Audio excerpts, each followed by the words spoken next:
Dari maraknya aksi tawuran di bulan Ramadan. Ya, di Kebonjeruk, Jakarta, seorang anggota polisi terluka di kepala saat akan melerai aksi tawuran.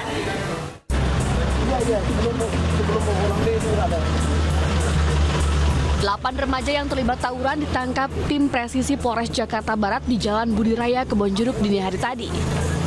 Selain pelaku, polisi juga mengamankan barang bukti senjata tajam dan kayu.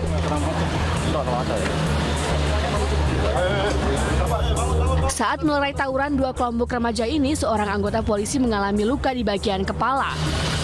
Untuk proses hukum, 8 remaja ini dibawa ke Polres Jakarta Barat.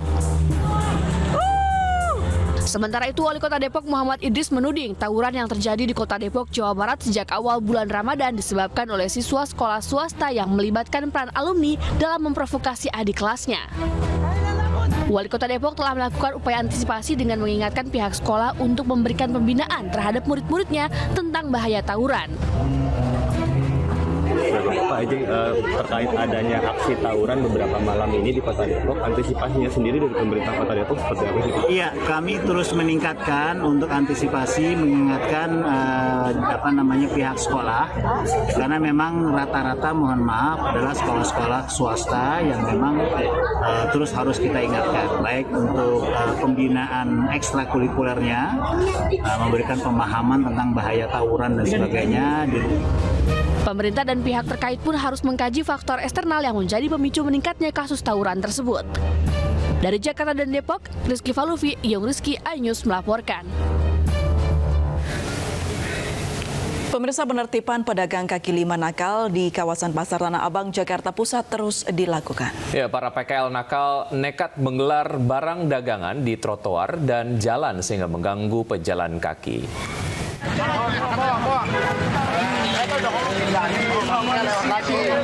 Kedatangan petugas Satpol PP di kawasan Pasar Tanah Abang, Jakarta Pusat membuat para pedagang kaki lima panik.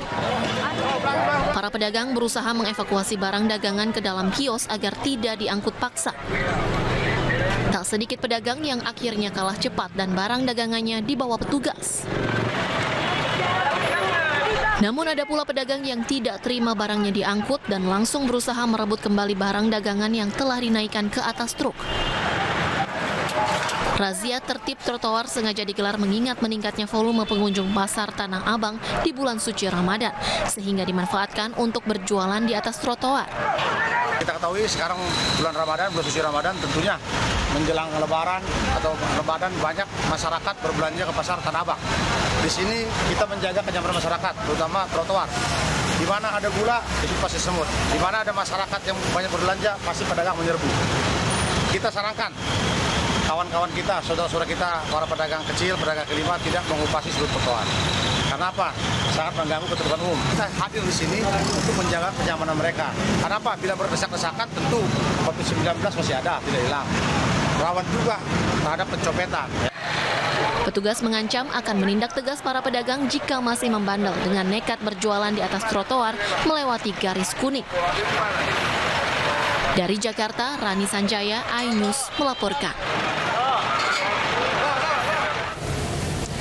Presiden Joko Widodo mengutus Ketua Umum PSSI Erick Thohir untuk menemui Federasi Sepak Bola Dunia FIFA membahas penyelenggaraan Piala Dunia U20 2023 di Indonesia. Ya, status Indonesia sebagai tuan rumah di ujung tanduk setelah FIFA membatalkan acara pengundian fase grup di Bali karena penolakan timnas Israel oleh sejumlah kalangan di tanah air.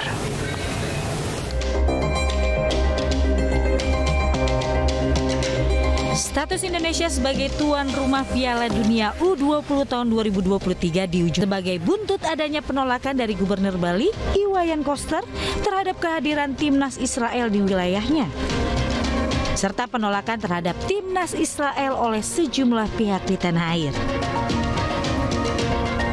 Dalam keterangan persnya Selasa malam, Presiden Joko Widodo mengatakan Indonesia terpilih menjadi tuan rumah Piala Dunia U20 tahun 2023 sejak tahun 2019 melalui proses panjang dan perjuangan yang tidak mudah.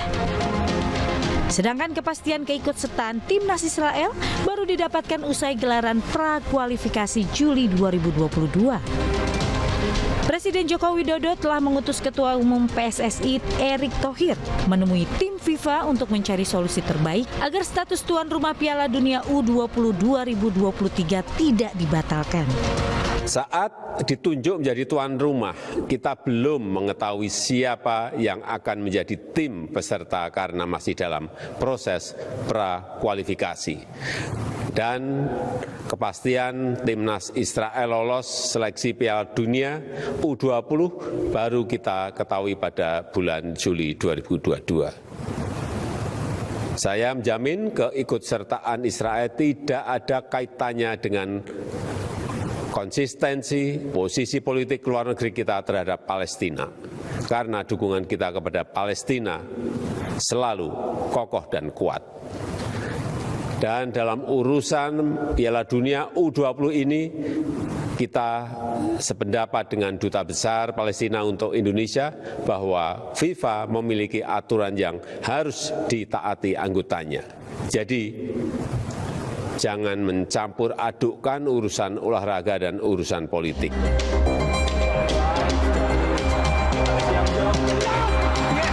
Sebelum berangkat terbang ke Zurich menemui tim FIFA, Ketua Umum PSSI Erick Thohir menyempatkan diri menemui timnas U20 usai FIFA Matchday melawan Burundi di Stadion Patriot Candrabaga, Bekasi, Jawa Barat. Momen haru tercipta saat Erick Thohir menyalami satu persatu para pemain dan pelatih timnas U20, serta mengajak berdoa bersama untuk penyelamatan sepak bola Indonesia.